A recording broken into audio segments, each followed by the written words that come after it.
My mom looked at me with those wide, innocent eyes and said they could only afford one seat on the cruise. My sister was going. I was expected to be mature about it. They had no idea that while they were packing swimsuits and sunscreen, I was quietly packing up the entire house receipt by receipt. Sunlight filtered into the dining room of my parents' house, casting long shadows across the table where I sat across from my mother, father, and younger sister, Lydia. The Saturday morning air smelled like coffee and the cinnamon rolls my mother had warmed up, comfort food she only brought out when she wanted something or needed to deliver bad news. I should have known right then. My mother announced the 10-day Caribbean cruise with a theatrical flair that would have made a Broadway actress jealous. Her hands moved through the air as she described the ocean view cabin, the all-you-can-eat breakfast buffet, and the spa credits that came with the premium package. She painted such a vivid picture that I could practically smell the salt air and feel the tropical sun on my skin. "It sounds amazing," I said, genuinely happy for them. After the year they'd had Dad's health scare in March, Mom's anxiety about his recovery, they deserved a break. "When do we leave?" 2. The atmosphere shifted so abruptly I felt the temperature drop. My mother's animated hands froze mid-gesture. My father suddenly became fascinated with his coffee mug. Lydia, my 29-year-old sister who still hadn't figured out what she wanted to do with her life, looked anywhere but at me. "Am I going too?" I asked, that simple question hanging in the air like smoke. The silence didn't just hang there, it suffocated the room, pressing down on my chest until I had to remind myself to breathe. Instead of a flat rejection, which would have been honest at least, my mother reached across the table and grabbed my hand. Her fingers were warm, her grip tight, and her face arranged itself into an expression of perfectly practiced guilt. "Hinsley, honey," she began, her voice dropping to a conspiratorial whisper, dripping with that sweetness she reserved for manipulation disguised as maternal concern. "You know how hard this year has been. The Robinsons next door just got back from Italy, and your father, honestly, he feels like he's failing us. With the cut hours, he feels small. This cruise isn't just a vacation. It's about dignity. It's about showing everyone, showing himself that he can still provide a premium life for his family." She squeezed my hand, looking at me with wet eyes. "The doctor said, stress is his worst enemy right now. He needs space to breathe and relax, or I'm afraid he'll collapse. And the cabin we booked, it's the deluxe suite. It's designed for 3 people, max. Buying a 4th ticket would have tilted the budget from tight to impossible. You understand, don't you? You've always been the sacrifice hitter for this team, Hinsley. We need you to take one for the team so your father can feel like a king for 10 days. I wanted to point out that Dad's need for dignity had never stopped him from inviting his poker buddies over to crowd around the dining table I'd bought, but I stayed quiet. "And Lydia," Mom continued, her eyes getting misty on cue. "She's so fragile right now. The situation with Trevor really shattered her. She needs this trip to find herself, to heal, to remember who she is without a man defining her." Lydia nodded solemnly, playing her role to perfection. Never mind that she'd been the one who cheated on Trevor, or that she'd bounced back within a week by going out clubbing every night. My mother's phrasing, "the situation," was a masterclass in rewriting history to make Lydia the victim. Then came the killing blow, delivered with surgical precision. "You've always been the rock, Hinsley, the strong one, the responsible one." My mother squeezed my hand tighter. "We knew you'd be the only one mature enough to understand why we couldn't make it work for 4 people. You'll be fine holding down the fort, won't you? Someone needs to stay here, water the plants, collect the mail. You understand, don't you, sweetheart?" It wasn't a question. It was a command wrapped in flattery, a weaponized compliment designed to silence any protest before I could form one. My father finally looked up from his coffee mug, clearing his throat. "It's been a tough year financially, Hinsley. We had to make some hard choices to keep up appearances. But you know we'd bring you if we could afford it." The lie sat between us like a third presence at the table. I knew the truth they weren't saying. I'd seen the credit card statement on the counter last week when I'd been organizing their mail, another one of my unofficial responsibilities. The cruise was charged to a card with an 18% interest rate. They hadn't saved for this trip. They'd financed it to impress the neighbors. And when the bills came due in a few months, when Dad's cut hours and medical expenses made it impossible to pay the minimum, they'd come to me, just like they always did. I thought about the $300 I'd quietly transferred to their account last November when the heating bill was overdue. The $500 I'd loaned them in February that was never mentioned again. The countless times I'd picked up groceries and never been reimbursed because you were already at the store anyway. But I didn't argue. I didn't scream. I didn't flip the table or throw the cinnamon rolls against the wall, even though every cell in my body wanted to. I simply nodded. Of course, I heard myself say. I understand. You guys deserve this. My mother's face flooded with relief. Oh, honey, I knew you'd get it. You're such a good daughter. To understand why I didn't fight back in that moment, I need to explain the last 8 years of my life. At 26, fresh off a layoff from my first real job, I moved back home. It was supposed to be temporary 3 months, maybe 6. There was no lease, no rental agreement, just a verbal understanding that I'd help where I can while I got back on my feet. I got back on my feet within 4 months. I landed my current job as an operations coordinator for a logistics company. It's not glamorous, and I'm not wealthy, but I make decent money and I'm good with budgets. Really good, but I never left. The help where I can evolved like a slow-growing tumor. First, it was contributing to groceries. Then the internet bill, because you use it the most for your work-from-home days. Then the electricity, because you leave your laptop charging overnight. Within a year, I was covering 3 utilities and buying household necessities whenever I noticed we were running low. Then came the furniture. The old sofa collapsed one Saturday morning, springs bursting through the cushions. I bought a replacement $1,200 for a decent sectional that would last. The television died during the Super Bowl. I bought a new one $800 for a smart TV with all the streaming capabilities my parents suddenly couldn't live without. The washer and dryer gave out 2 years ago. I replaced them both $1,500 because my mother said she'd never trust a used appliance again after our old one flooded the laundry room. Kitchenware, because our old pots were practically antiques. Dining table, because the old one was an embarrassment when we have guests. Small appliances, a new microwave, a coffee maker, a stand mixer. My mother insisted she needed and used exactly twice, over $15,000 in total. I'd never added it up until recently, but the number lived in my mind now, a constant reminder. I wasn't wealthy. I was careful.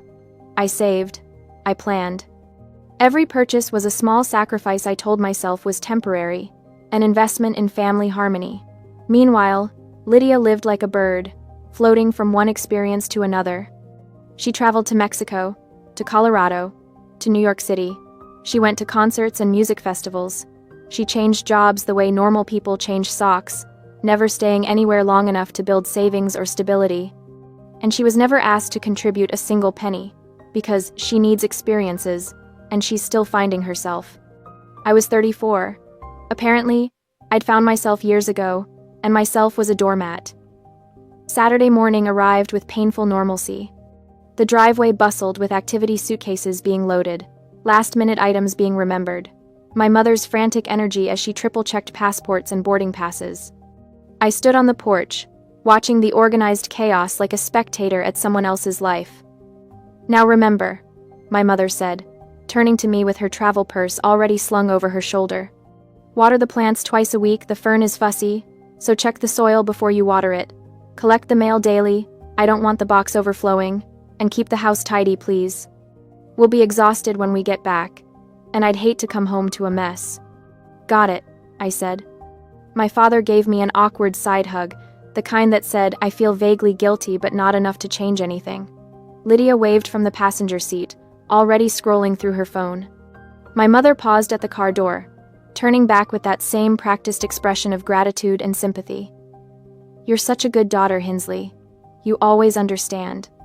We're so lucky to have you. The words should have felt like a hug. Instead, they felt like chains. I watched the car back out of the driveway, my mother waving enthusiastically through the window. I stood there until they turned the corner and disappeared, the sound of the engine fading into the quiet Saturday morning sounds of the neighborhood lawnmowers, dogs barking, children playing. In logistics, we have a term, catastrophic failure point. It's when a system has been running over capacity for so long that a single minor stressor causes the entire infrastructure to collapse. It's not about the last straw. It's about the years of ignored maintenance warnings.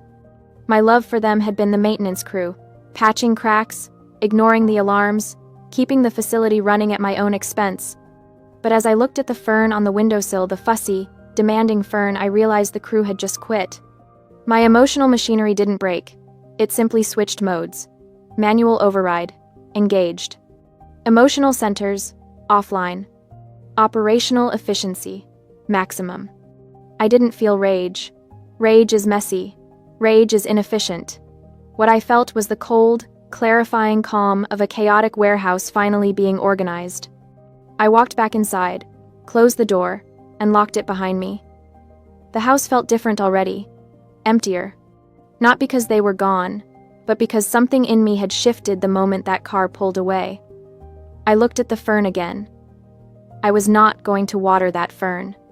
I was not going to collect the mail, tidy the house, or hold down any fort. I was done understanding.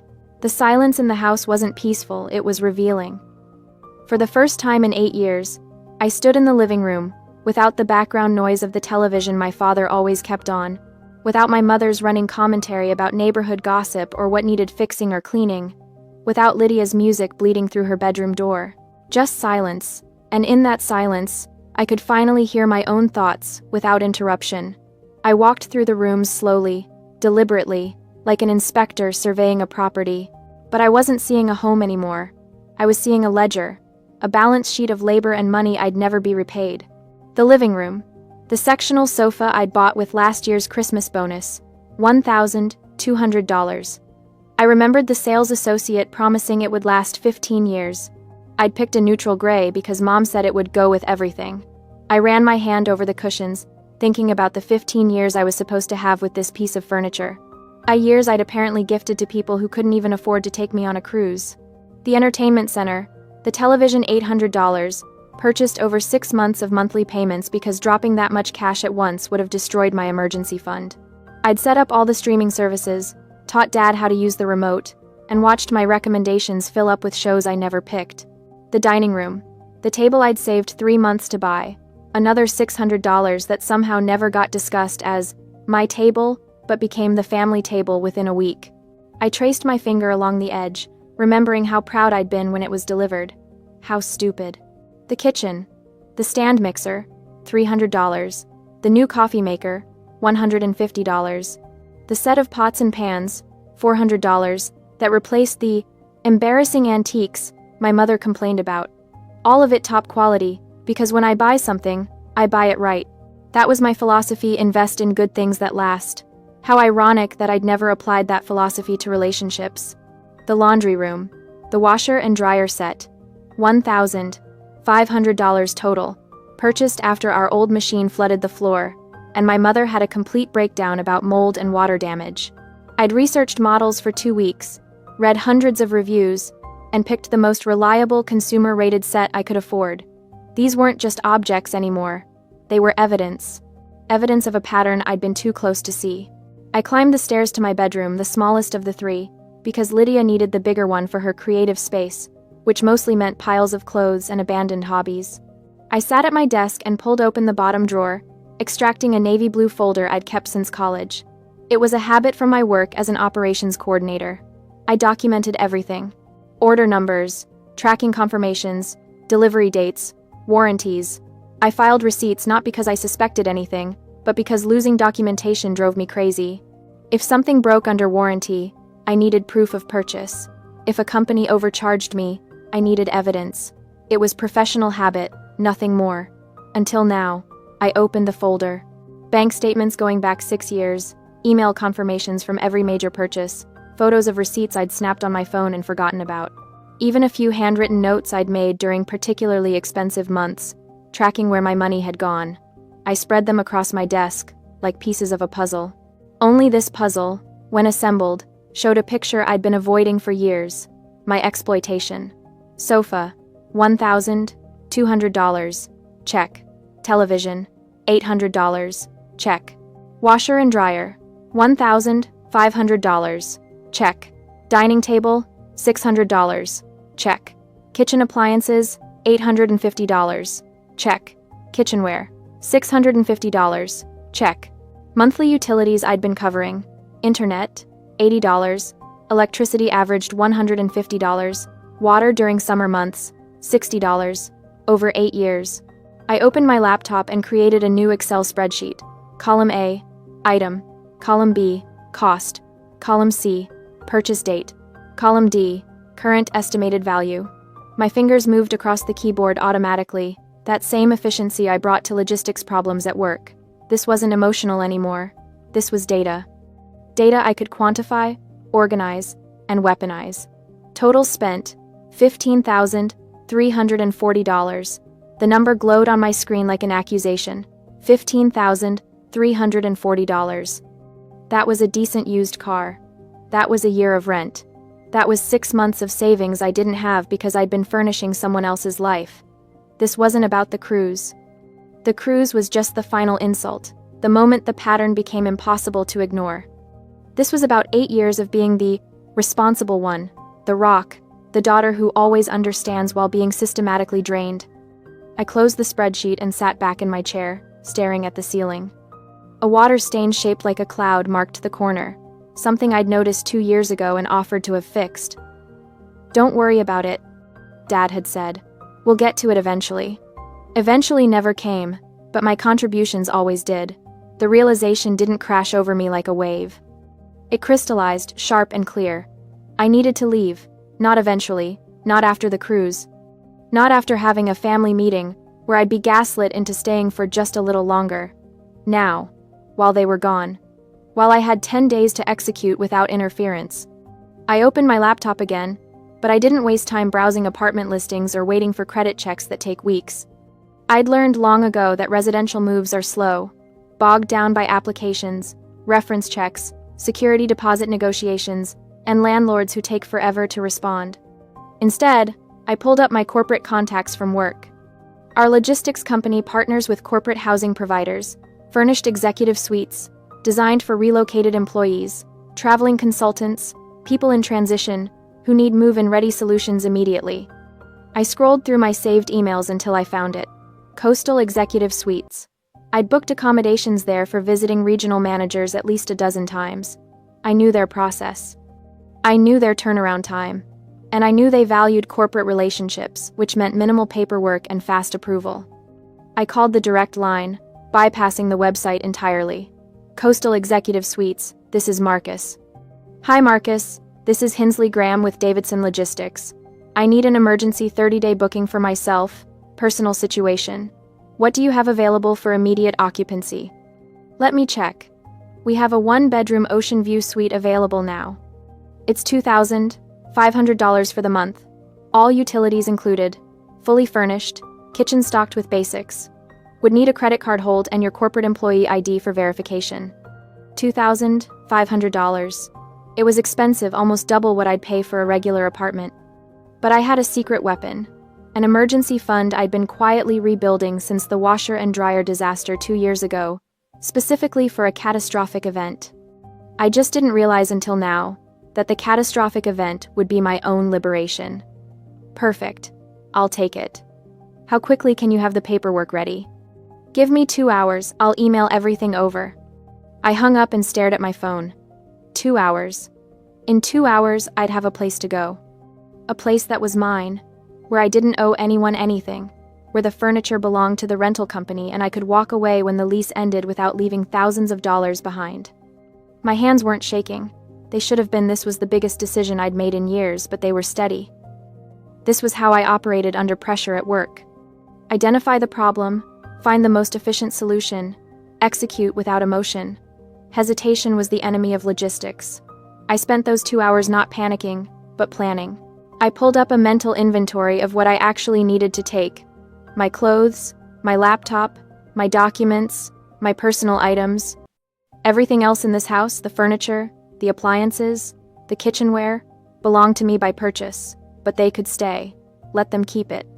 Let them realize exactly what I'd provided the moment it was gone. No, wait, not everything would stay. I walked back downstairs, through each room, taking mental notes. The sofa stays. The TV stays. The washer and dryer stay.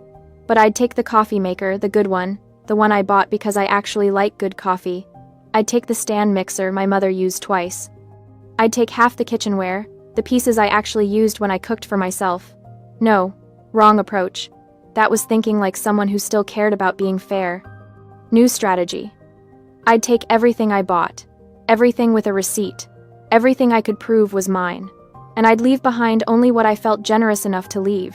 My email pinged. The rental agreement from Coastal Executive Suites, ready for digital signature. I read through it carefully, occupational hazard before signing. Move-in date, Tuesday. That gave me 3 days to execute the move during normal business hours, when none of the neighbors would question a moving truck. I set up mail forwarding online, effective Tuesday. My bank, my insurance company, my credit cards, all of it routing to the new address. On Sunday afternoon, sitting in my bedroom with signed contracts and a moving date secured, I felt something I hadn't felt in years. Control. I wasn't the daughter helping out anymore. I wasn't the rock, the responsible one, the mature person who always understands. I was Hinsley Graham, operations coordinator, and I was executing the most important logistics operation of my life, extracting myself from people who'd mistaken my competence for compliance. The plants could die, the mail could pile up, the house could sit empty and waiting. I had a beach view suite to move into, and 10 days to disappear before they ever knew I was gone.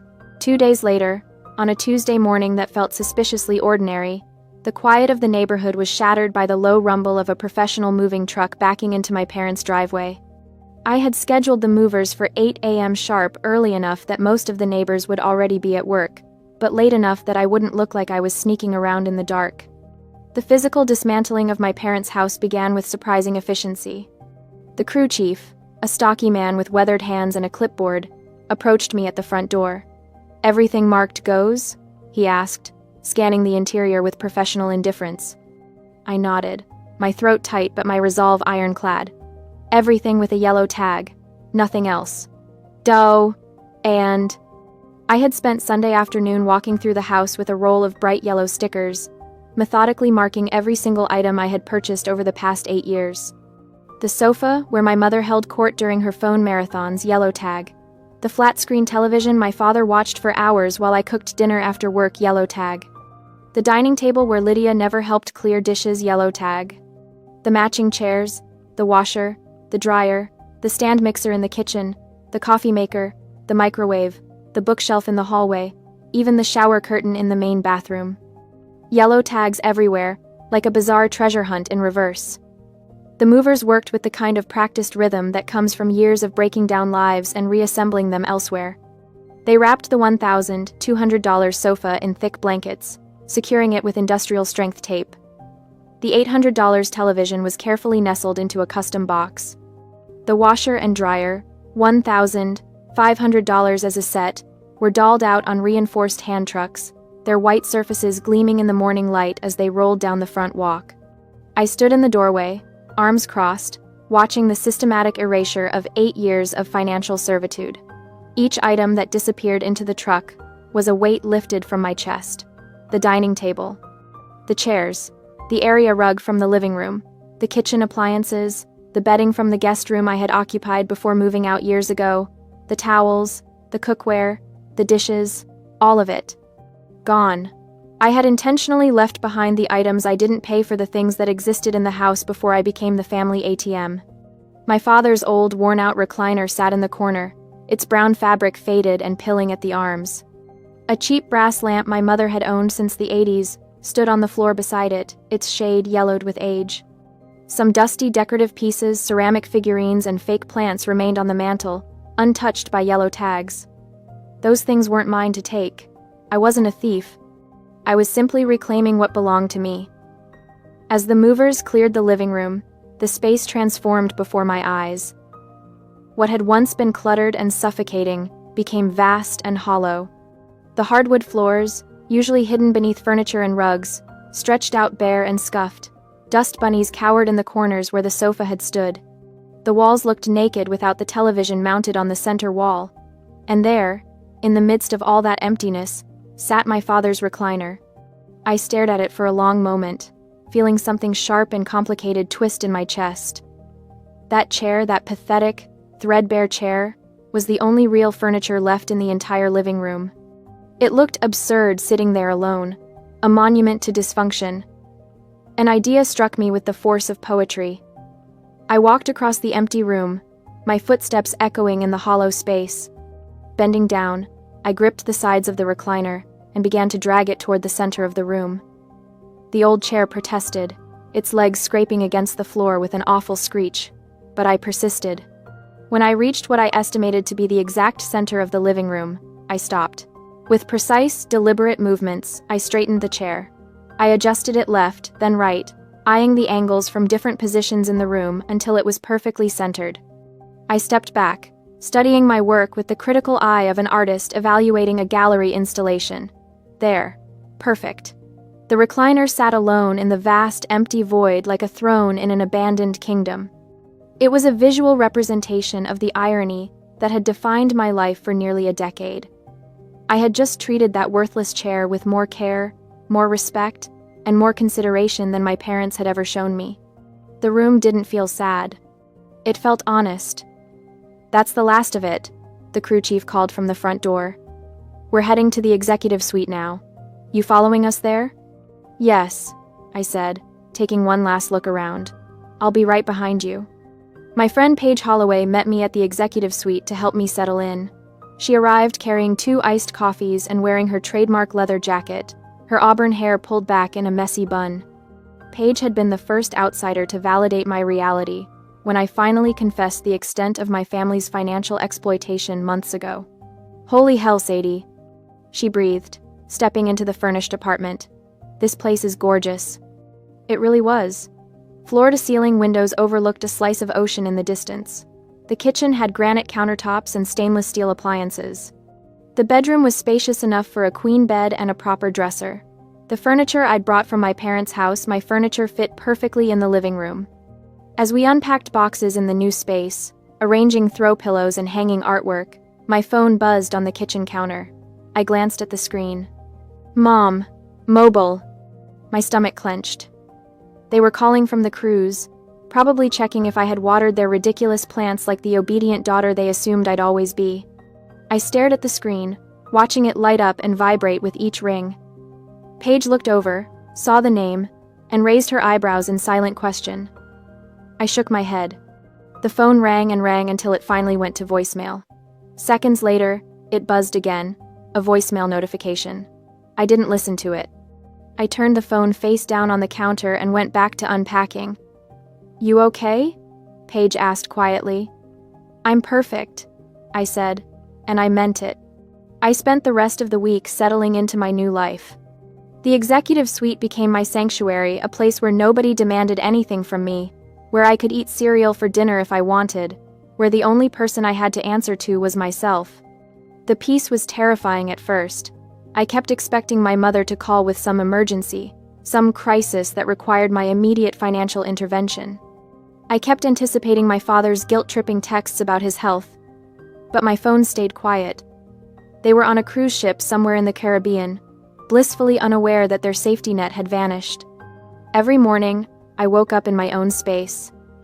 I made coffee in my own coffee maker. I sat on my own sofa and looked out at the ocean. At work, I focused on logistics reports and shipping schedules with a clarity I hadn't felt in years. Mark Feldman, my manager, commented that I seemed different, lighter, somehow. "Big changes," I said vaguely, and he didn't press. But despite the peace, despite the rightness of what I had done, I couldn't fully relax. The clock was ticking.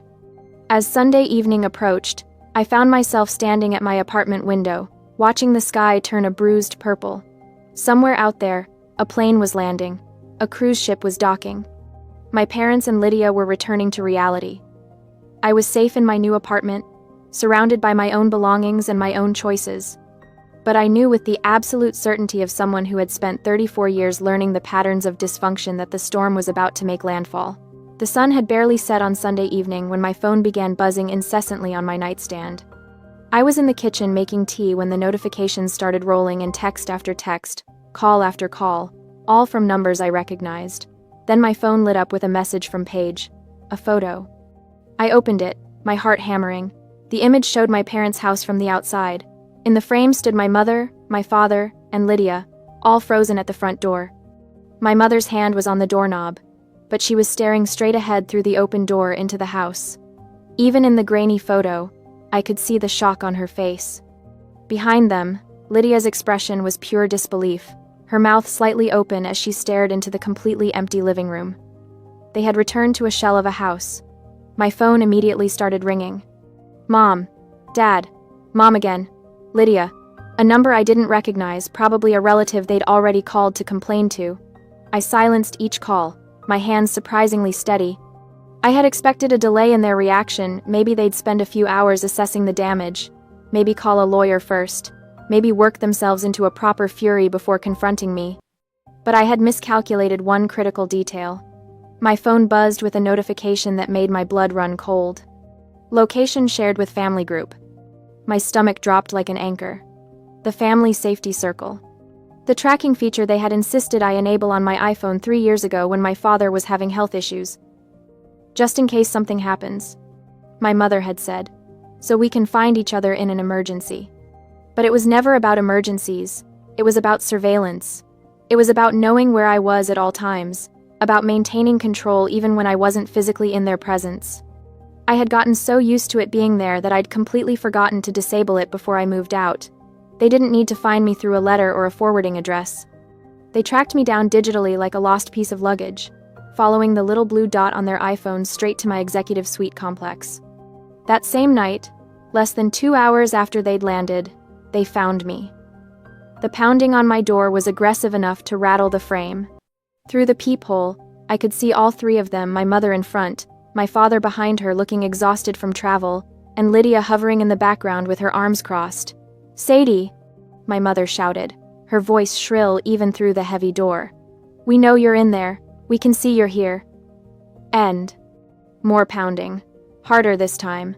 My mother was waving her phone at the door like she was trying to ward off evil spirits. Why aren't you answering? Open this door right now. I stood on the other side, watching them through the peephole, my heart racing but my mind clear. The violation of my privacy, the fact that they had tracked me like I was a criminal instead of their daughter, fueled my resolve more than their anger ever could. This was it. The moment I had been preparing for. I unlocked the door and opened it. They burst into my apartment like a SWAT team, my mother leading the charge. She stopped short when she saw the living room, saw her sofa, her television, her dining table, all arranged beautifully in my new space. What the hell do you think you're doing? She demanded, whirling on me. This was the strategic bait. I had to play this exactly right. I didn't scream back. I didn't try to justify myself immediately. I simply stood there, arms at my sides, and let them unload. My father stepped forward, his face red. We trusted you. We left you to watch the house, and you stripped it clean. But then his eyes darted to the spot where the TV was mounted on my wall, and I saw a flicker of something else calculation. He wasn't just mad the TV was gone. He was mad because he knew exactly who bought it. He knew the argument he was about to lose, and he was trying to shout loud enough to drown out the facts. Do you have any idea what we came home to? My mother's voice was climbing into hysteria. The house is empty. There's nothing left. Just your father's old chair sitting in the middle of the room like some kind of sick joke. Lydia finally spoke up from her position near the door, her voice dripping with disdain. I always knew you were jealous of me, but this is pathetic even for you. Jealous? I repeated quietly. Don't play dumb, Lydia snapped. You did this because you weren't invited on the cruise. Because Mom and Dad chose to spend time with me instead of their bitter, angry older daughter who's never had any fun in her life. My mother nodded vigorously. That's what this is really about, isn't it? You're punishing us for leaving you behind. You took everything we have because you couldn't stand that we were happy without you. You left us with nothing, my father added, and there was something in his voice that might have been genuine hurt if I didn't know better. How could you be so cruel? I let the accusations wash over me like waves. Each one was designed to make me feel guilty, to make me apologize, to make me put everything back and resume my role as the family ATM. But I just stood there, silent, taking it. To them, my silence looked like guilt. My lack of defense looked like shame. I appeared to be taking the hit, absorbing their rage like I had always absorbed their demands and manipulations. My mother studied my face, searching for cracks. When she saw what she interpreted as defeat, her posture shifted. She had won. Or so she thought. We'll deal with this later, she said coldly, already turning toward the door. When you've had time to think about what you've done. They left in a huff of righteous indignation, my mother's parting words hanging in the air. You're going to regret this. The door closed behind them. I stood in my living room, surrounded by my own furniture, and allowed myself a small, grim smile. They thought they had the moral high ground. They thought I was just a bitter daughter who had acted out in a moment of petty revenge. They had no idea what was coming. Emboldened by my lack of defense, they launched their smear campaign within 24 hours. The story spread through the family network like wildfire. Phone calls to relatives, posts on social media that carefully avoided specifics, but painted a clear picture of victimhood. Whispered conversations in church parking lots and grocery store checkout lines. The narrative was simple and devastating. I had abandoned them. I had stolen their belongings out of spite because I wasn't invited on the cruise. I had left them an aging couple with health issues with nothing but the clothes on their backs. By Tuesday, I was getting messages. A distant aunt. Sadie, your mother called me in tears. How could you do this to them? A family friend I hadn't spoken to in years. She said you left them with nothing. How could you? A former neighbor. I always thought you were such a sweet girl. I'm so disappointed. Each message felt like a paper cut, small but stinging. My mother had always been a master manipulator, but this campaign was particularly effective. She had positioned herself as the victim of a cruel, ungrateful daughter, and people were buying it. I felt the sting of the attack on my character. For a brief moment, I wondered if I should defend myself immediately, post my receipts online, expose the truth for everyone to see. But I didn't panic. At work on Wednesday, my manager Mark Feldman pulled me aside. He was a no-nonsense man in his 50s, who had always treated me with respect and fairness, qualities I had learned to appreciate after 34 years of conditional family love. You okay, Graham? He asked, studying my face. You seem distracted. Family stuff, I said vaguely. He nodded slowly. I don't ask for details unless you want to share them, but I've worked with you for 6 years, and I know you. You're one of the most responsible, reliable people I've ever managed. He paused. I don't know what's happening with your family, but I can tell you've been carrying more than anyone realizes, and whatever you did, I don't think it was wrong. The unexpected validation hit me harder than any of the accusatory messages. My throat tightened. Thank you. You don't have to thank me for stating facts, he said simply. Now get back to work.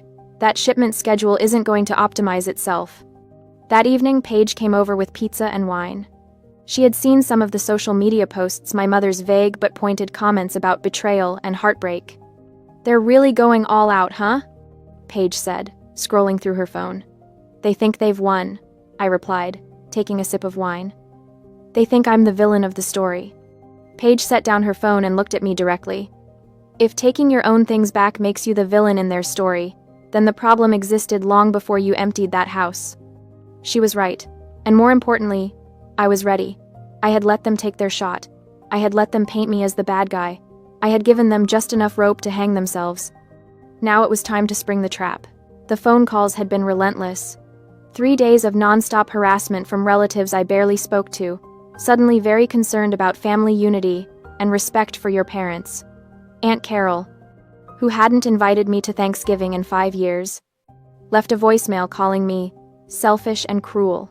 Uncle Jim texted paragraphs about how disappointed Grandma would be, never mind that Grandma had been dead for 7 years and never met half the furniture they were crying about. The smear campaign was working exactly as Mother had designed it. I was the ungrateful daughter, the thief, the one who abandoned her poor, struggling parents while they were on vacation. I let them talk. I let the rumors spread like wildfire through our extended family's group chats and Sunday dinner gossip sessions.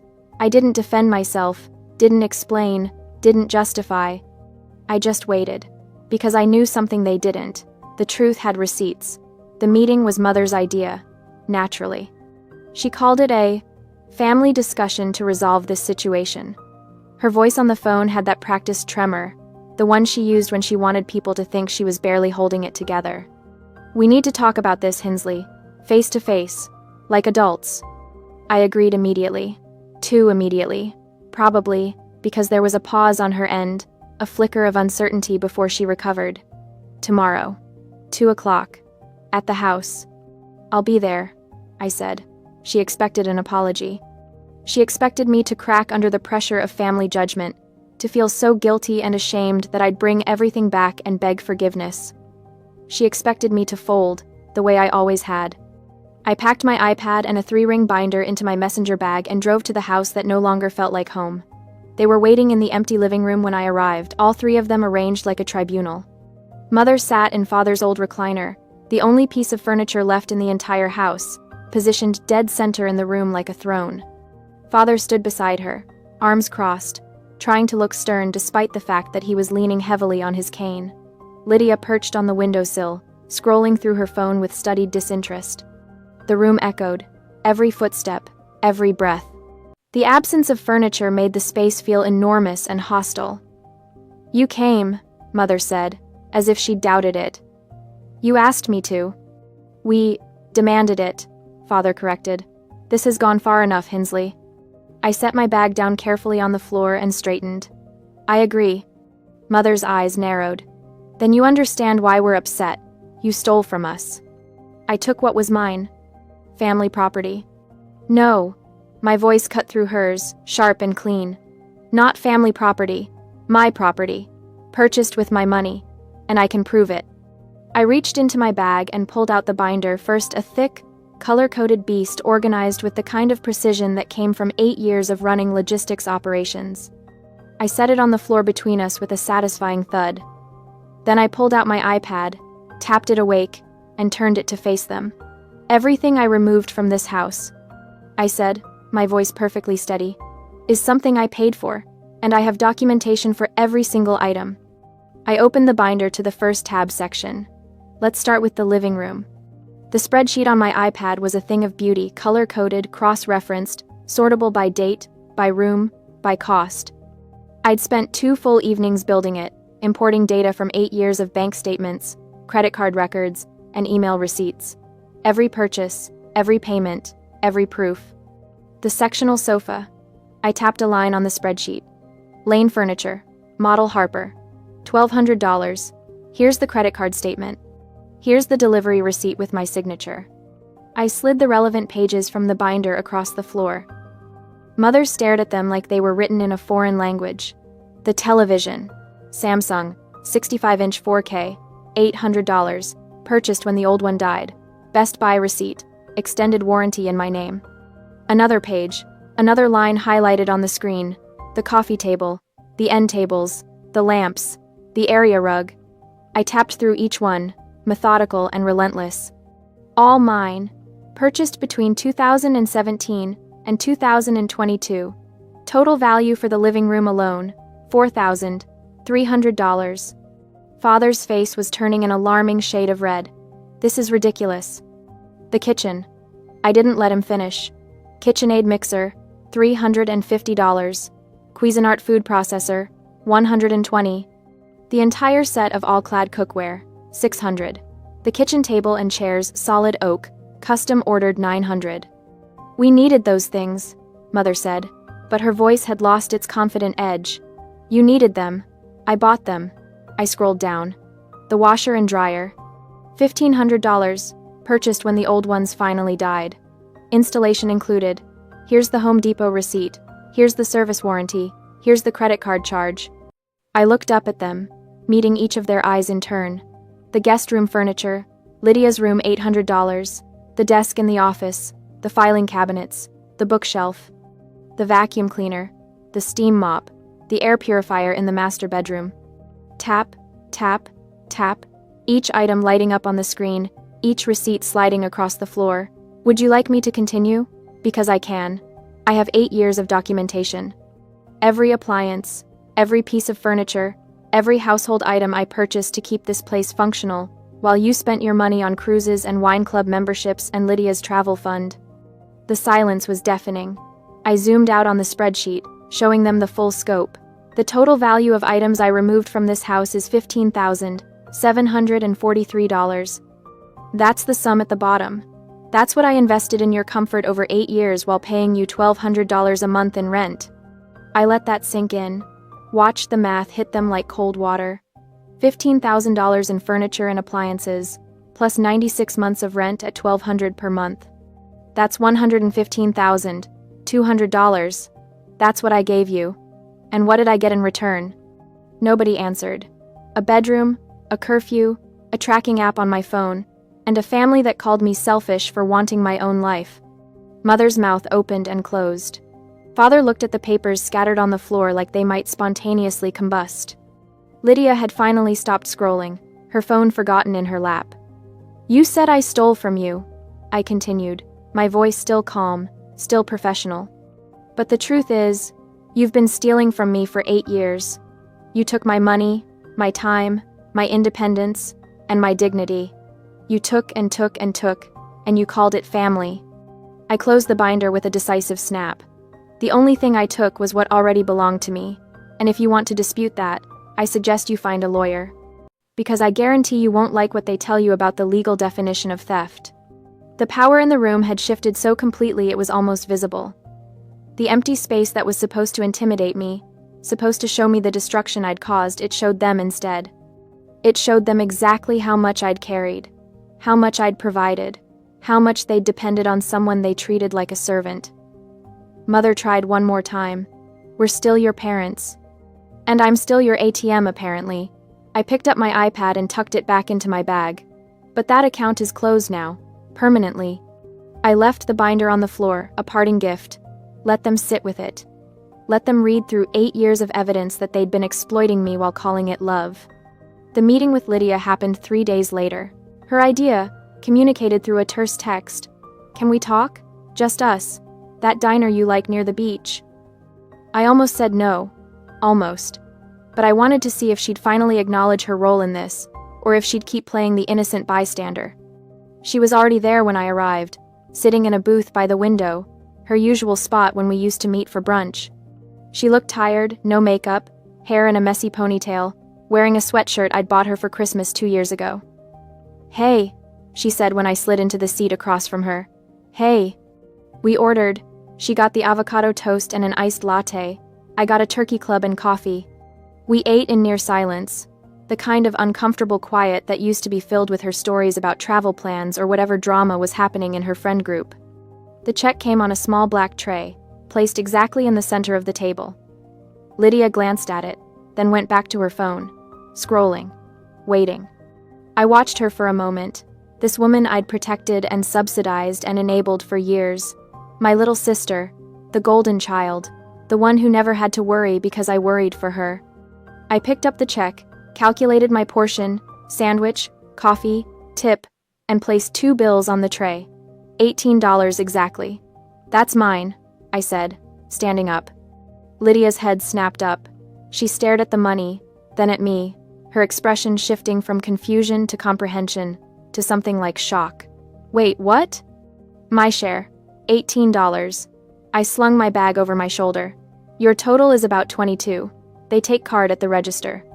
Hinsley. Her voice cracked slightly. Are you serious right now? Completely. She looked down at the check again, then at the money I'd left, then back at me. In that moment, the reality crashed over her. Not the furniture, not the move, but this. This small, everyday interaction we'd had dozens of times, where I always paid because I always paid for everything. I can't believe you're doing this over $20, she said, but there was no heat in it, just disbelief. It's not about $20, Lydia. It's about the fact that you expected me to pay. Just like you expected me to pay for everything else. Just like you expected me to keep subsidizing your life while you figured out what you wanted to do with yourself. I didn't ask you to do any of that. You didn't have to. You just let me. I adjusted my bag. And you knew, didn't you? You knew Mom and Dad favored you. You knew they expected more from me than from you. You knew it was unfair. She didn't deny it. For once, she didn't deflect or play dumb or change the subject. Yeah, she said quietly. I knew. And you said nothing. Would it have changed anything if I did? It would have meant you saw me, really saw me, instead of just enjoying the benefits of my sacrifice. Lydia's eyes were shining now, but I felt nothing. No guilt, no sadness, no desire to comfort her. I'm sorry, she whispered. I'm sure you are. Sorry, it's over, probably. I headed for the door, then paused and looked back. Your tab's still on the table. Better handle it before they think you're dining and dashing. I left her there, staring at a $22 check like it was a mirror showing her something she didn't want to see. The smear campaign died within a week. Hard to call someone a thief when they have 8 years of receipts proving ownership. Hard to paint someone as cruel when they have documentation showing they paid over $100,000 in rent and expenses. I didn't blast my defense all over social media. I didn't need to. I simply responded to the family friends who reached out: Aunt Carol, Uncle Jim, a few cousins, with calm, factual corrections. I understand my parents told you I stole from them. That's not accurate. Everything I took, I purchased. I have receipts if you'd like to see them. Most didn't ask for proof. The confidence in my voice was proof enough. The narrative crumbled because it was built on a lie, and lies can't withstand the weight of truth, especially truth that comes with spreadsheets. Mother called 2 weeks later. We need to talk. Your father and I want to apologize. I met them at a cafe downtown Neutral Territory, public space, limited time. They looked older somehow, diminished. Father's cane seemed more necessary than performative. Mother's makeup couldn't quite hide the stress lines. We're sorry, Father said first. We never realized how much you were doing, how much you were carrying. But his tone had that edge, that subtle inflection that made it my fault for not speaking up sooner, for not making my burden more visible. We thought you wanted to help, Mother added. We thought it made you happy to contribute to the family. I stirred my coffee slowly, watching the cream swirl into patterns. You thought I wanted to pay $1,200 a month in rent while buying all your furniture and having a curfew at 34? We didn't force you. You didn't have to. You just made it impossible to say no without being labeled selfish. I met her eyes. And when I finally did say no, when I finally took back what was mine, you tried to destroy my reputation. We were hurt, Father said. We reacted badly. You reacted exactly as you always have, by making yourselves the victims and me the villain. Silence stretched between us, broken only by the hiss of the espresso machine and the murmur of other conversations. What do you want from us? Mother asked finally. What will it take to fix this? I don't want anything from you. That's the point. I leaned back in my chair. I'm not moving back. I'm not providing financial support anymore. If you need help, you figure it out. Get jobs, downsize, sell the house. That's not my problem to solve. But we're family. And families shouldn't exploit each other. Families shouldn't track each other's location like criminals. Families shouldn't play favorites and expect the unfavored one to just accept it. I pulled out my phone and showed them something I'd done the week before. I'd removed myself from the family safety circle. My location was now permanently, blissfully private. I think you should consider therapy, I said. Both of you. Maybe family counseling if Lydia's willing. But that's your choice, your responsibility, not my project to manage. Mother's face crumpled slightly. So that's it? You're just done with us? I'm done being used by you. If you want a real relationship, one based on mutual respect and boundaries, I'm open to that. Eventually. But it starts with you acknowledging what you did and actually changing. Not just saying you're sorry because you lost your safety net. Father opened his mouth, closed it, opened it again. We'll think about the therapy. You do that. I stood up, leaving money for my coffee on the table. And while you're thinking, maybe consider what Lydia's going to do now that I'm not paying for her lifestyle either. I left them there, two people who'd spent so long taking that they'd forgotten how to give. The promotion came 6 weeks later. Mark called me into his office on a Thursday afternoon, his expression unreadable.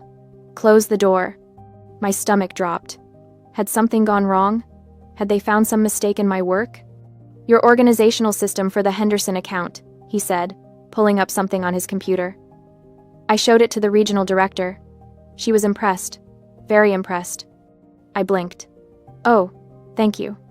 We're creating a new position, Senior Operations Coordinator. It comes with a significant raise and your own team. He turned the monitor toward me, showing a job description that made my heart race. I'd like to offer it to you. The salary was $30,000 more than I currently made. $30,000 that would go into my savings, my investments, my future, not into someone else's mortgage or vacation fund. I accept, I said, my voice steady despite the joy flooding through me. Good. Mark smiled, something rare for him. You've been carrying a lot outside of work, Hinsley. I don't know the details, but I've seen the change in you these last few months. You seem lighter. I am, I said.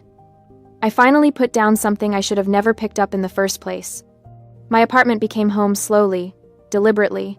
I bought a new couch, not expensive, not fancy, but mine, chosen by me, for me. I hung artwork I actually liked, instead of generic prints. I filled the bookshelf with books I wanted to read, not ones that looked good for display. I planted herbs on the kitchen windowsill. Basil, rosemary, thyme. I watered them when they needed it, not when someone demanded it. I opened a high-yield savings account and watched the balance grow. Money that used to disappear into the void of family obligations now accumulated with purpose. Paige came over one Saturday with wine and takeout. We sat on my new couch, my space, and she raised her glass. To freedom, she said. To freedom, I echoed. Do you regret it? She asked later, after we'd exhausted all the easy topics. Leaving them? I thought about it honestly, thought about the empty living room, the shocked faces, the moment everything changed. No, I said. I regret staying as long as I did. I regret all the years I let them convince me that sacrifice equaled love. But leaving? I shook my head. Leaving was the sanest thing I've ever done. Have you talked to them since the cafe? Mother texts occasionally, lukewarm attempts at connection. Father sent a birthday card. I shrugged. Lydia got a job, apparently. Retail. Part-time. It's a start. And you? I'm good. Really good. Better than I've been in years. I looked around my apartment. Small, modest, but entirely mine. I'm not lonely. I'm not guilty. I'm just free. I look back now at the moment I walked out of that house with my things loaded into a truck, and I see it clearly. I didn't leave to punish them. I didn't leave for revenge or to teach them a lesson. I left to stop being used. I left to reclaim the life I'd put on hold for people who valued my utility more than my humanity.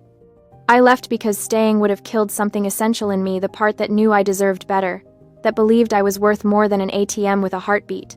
They didn't recover quickly. The house went on the market 6 months later, too big, too expensive without my contributions. They downsized to a condo, made adjustments, faced consequences. But I recovered. I recovered the moment I drove away with my furniture and didn't look back. Some people call it selfish. I call it survival. Some people call it cruel. I call it necessary. Some people say family should forgive anything. I say family shouldn't require forgiveness for basic respect in the first place. I am not their villain. I am not their victim. I am simply someone who finally chose herself. And that choice, that single decision to value my own life as much as I'd valued theirs, changed everything. The apartment is quiet tonight. Peaceful. The kind of silence that feels like contentment instead of loneliness. My herbs are thriving on the windowsill. My savings account is growing. My career is flourishing. And I am free. Finally, completely, unapologetically free.